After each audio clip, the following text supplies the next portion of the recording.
Pak Ganjar mengatakan bahwa anggaran pertahanan kita sebaiknya naik 1-2%. Dan bahwa kita harus membangun industri pertahanan dalam negeri yang kita utamakan.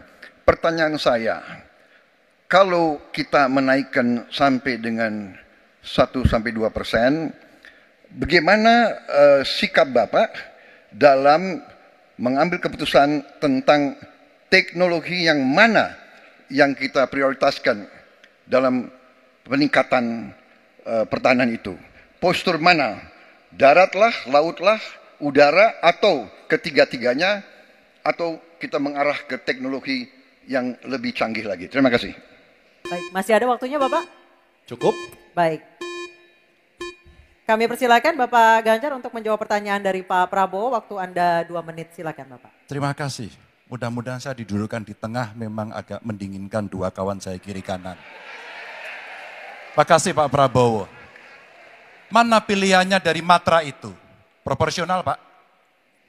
Tapi tidak ada serangan yang akan masuk melalui darat karena kita negara aristokratik. Maka yang mesti diperkuat hari ini adalah laut. Prioritas. Laut, mereka butuh sonar Pak. Mereka butuh sensor-sensor Pak. Dan hari ini mereka menyampaikan kepada saya kebutuhan itu nomor 1 hari ini. Yang berikutnya tentu udara. Kenapa udara? Kami tidak bisa Pak. Dan saya senang kalau nanti Bapak dalam forum ini menjelaskan ide Bapak untuk membeli pesawat bekas. Kenapa ini menjadi penting? Kami tidak rela dengan statement Bapak tadi yang saya dukung Pak. Kasihan prajurit.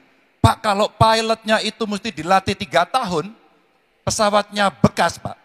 Dan dia harus datang lagi, pelatihan lagi Pak. Dengan resiko yang sangat tinggi, tentu itu sangat berbahaya.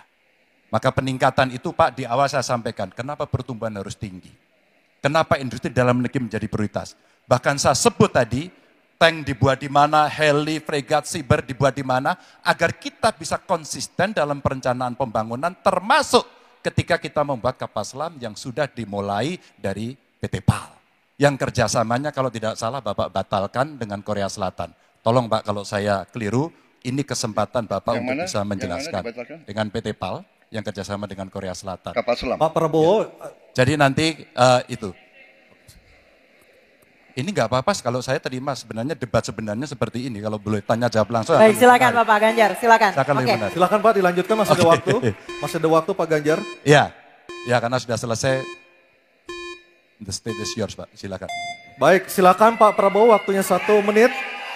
Baik, terima kasih Pak Ganjar.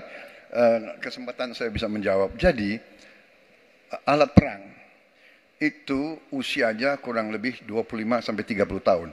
Pesawat terbang, kapal perang, dan sebagainya. Jadi, bukan soal bekas dan tidak bekas, tapi usia pakai. Ya. Kemudahan, jadi pesawat, umpamanya pesawat Mirage 2005, yang ada di Qatar, yang rencananya kita ingin akuisisi, itu usia pakainya masih 15 tahun, Pak. Dan teknologi ini mengarah kepada yang lebih canggih. Kita menunjukkan yang canggih, yang terbaru. Tapi kalau kita beli baru, datangnya Pak, baru 3 tahun, dan operasionalnya itu baru 7 tahun, Pak. Nah, sementara 3-7 tahun ini, kita perlu deterrent, kita perlu kemampuan.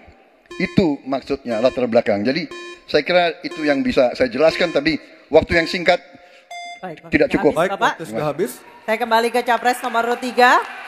Tenang dulu. Bapak Ganjar untuk menanggapi tanggapan dari Pak Prabowo. Silakan Bapak 1 menit. Ya awalnya saya percaya sekali bahwa Bapak akan memahami ini. Tapi hari ini saya menjadi meragukan. Karena saya bertanya kepada pilot. Saya bertanya kepada Angkatan Laut pada persoalan ini. Perencanaan pembangunan yang top down membuat seluruh matra hanya menerima saja. Kenapa ini saya sampaikan Pak? Maka kalau kita bicara katakan bukan soal cerita bekasnya, buat kami tidak. Karena Yuwono Sudarsono pernah menolak itu dan apa yang Bapak rencanakan hari ini ditunda. Apa artinya? Saya kira perencanaannya terlalu gegabah pada soal itu. Dan keseriusan itu tidak dimunculkan sama sekali pada pengelolaan industri pertahanan dalam negeri. Di mana PT PAL kemudian hari ini sudah mendapatkan hutang dan kemudian dia tidak bisa melaksanakan apapun pada soal itu. Maka ini menjadi catatan, tapi saya berterima kasih karena Pak Prabowo menjelaskan itu.